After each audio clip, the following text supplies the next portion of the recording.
Twin political storms gathered more force today over potential misdeeds at the IRS and the seizure of reporters' phone records. The Attorney General faced questions before the House Judiciary Committee, and the administration came under new criticism. Now, my question isn't about who's going to resign. My question is, who's going to jail over this scandal? House Speaker John Boehner led the way this morning as Republicans stepped up demands for action in the scandal at the Internal Revenue Service. There are laws in place to prevent this type of abuse. Someone made a conscious decision to harass and to hold up these requests for tax-exempt status.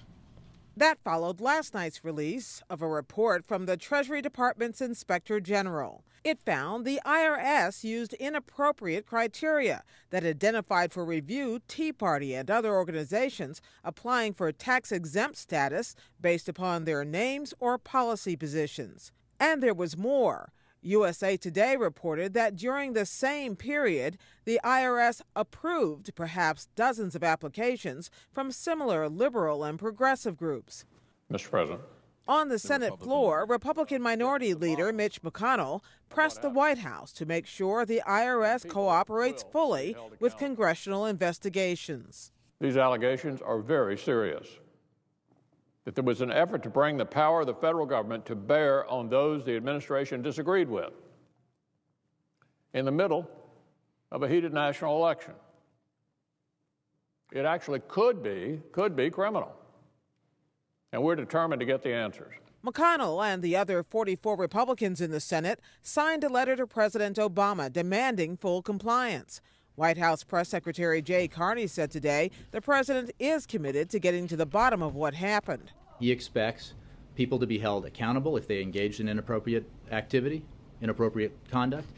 He expects the Treasury Department and the IRS to take all the necessary actions to ensure that this kind of thing cannot happen again. Please rise. I will begin. Attorney General Eric Holder has already begun a criminal investigation into the IRS matter, but some lawmakers see larger patterns at work. Republican Congressman Steve Chabot of Ohio. I believe there's been a pattern by this administration in not taking responsibility for failures, avoiding blame, pointing the fingers in somebody else's direction. Would you agree with that? No. I thought you might say that.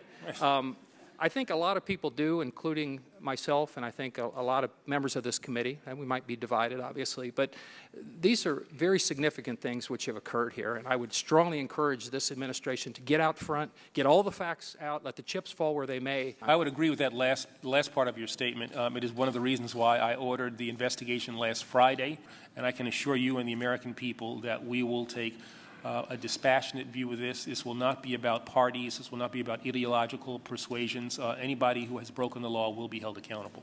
Still, House Republicans have frequently accused Holder of stonewalling their investigations, even citing him for contempt. That bad blood was on sharp display when Holder's leading critic, California Congressman Darrell Issa, complained the department failed to hand over emails in another matter involving the Civil Rights Division. I will certainly look at the request. It's not something that I have personally been involved in, but I'll look at the request and try to be as responsive as we can. I'm sure there must have been a good reason why only the to and from parts were provided. Yes, you didn't want us to see the details. Mr. Attorney General, knowing the to and from, typically do. Knowing the to and... I'm not going to stop talking now. Characterize something as something close to Mr. Chairman, would you inform the witness as to the rules of this committee? Appropriate and is too consistent with the way in which you conduct yourself as a member of Congress. It's unacceptable and it's shameful. Holder also faced criticism from lawmakers on both sides of the aisle about the Justice Department's decision to subpoena phone records from the Associated Press. It's part of an investigation into leaks about a failed terror plot last year. The Attorney General says he recused himself from the probe early on because he was one of the officials who had access to the information that was leaked. Instead, he named his deputy, James Cole, to handle the matter.